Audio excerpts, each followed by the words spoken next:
kapuspusan ng paghahanda ng Philippine Men's Softball Team o RP Blue Boys para sa planong masumpit at maibalik sa Pilipinas ang gintong medalya sa 2025 Southeast Asian Games. Ang kabuang detalye sa ulat ni Bernadette Tinoy. Babawi hanggang makabulsa ng ginto. Tabang para sa inang bayan, Pilipinas! Yan ang sigaw ng Philippine Men's Softball Team o RP Blue Boys para muling sungkitin ang gintong medalya sa paparating na 2025 Southeast Asian Games ngayong Disyembre sa Thailand. Ayon sa Captain Ball na si Regan Parco, sa tulong ng Amateur Softball Association of the Philippines o ASAPIL at Philippine Sports Commission, handa na ang pambansang kupunan na muling makapagbigay karangalan sa bansa. Last SEA Games, silver lang tayo. So ngayon, sabik na ulit kami na makuha natin yung gold sa SEA Games. Sa team ko, halos may konting-konti na lang yung kailangan nating i-adjust para makuha ulit natin yung gold. Pero sa tingin ko, may chance na ulit na makuha natin yung gold. Isa naman sa hamon na kinakaharap ng national team ang pabago-bagong panahon sa bansa. Pero binigyan din ni Regan na hindi hadlang ang panahon para pag-igihan nila ang kanilang pag-iensayo. Sa status naman ngayon kasi rainy season, doon kami nahirapan itong last month.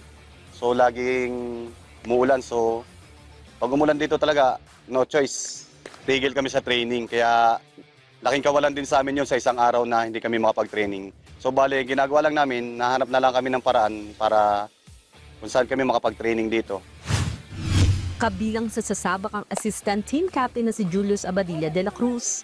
Anya, nakapaglaro na siya sa iba't ibang bansa, ngunit iba pa rin kapag mismong watawat ng Pilipinas ang binabandera sa international stage.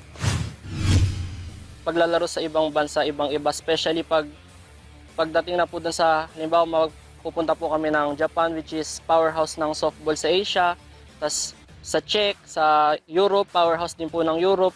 Kumbaga yung style nila ma'am na-adapt namin eh. Tapos nasi-share na din namin dito sa mga ka-teammate namin. Kung paano yung ginagawa nilang techniques, kung paano nila na-improve yung skills nila. Talagang pinupush kami ng mga coaches namin. Hindi lang yung mga coaches namin, pati yung ASAPIL, pinupush talaga kami na kasi ma'am, eager na eager talaga yung team ngayon mabalik yung gold sa Philippines. Kasi kumbaga, para sa amin ma'am, kumbaga tayo dapat yung powerhouse sa Southeast Asian Games. Kaya ngayon pukpukan po talaga yung ensayo. Gumigising kami ng morning, nagko-conditioning workout kami ng morning. Samantala, sa panayam naman ng PTV Sports kay Blue Boys Assistant Coach Isidro Abelio, malaki ang naging tulong ng isinagawang training camp sa Japan nitong Oktubre upang mas mahasa ang mga manlalaro sa paghagis at pagpalo ng bola. Doon natin nakita yung, akala kasi namin before, ready na tong team. So pagdating pala doon, pagdating sa actual game, yun, doon natin nakita. Maraming pagkukulang pa pala. Uhaw na uhaw tayo na makuha uli yung corona na yun kasi nung panahon na kami ang player dyan, tayo talaga naghahari. So from ilang SEA Games kami naglaro dyan, puro gold tayo. Then nakuha ng Singapore. So ngayon, maganda naman ang suporta from the management ng ASAPIL at saka ng Philippine Sports Commission.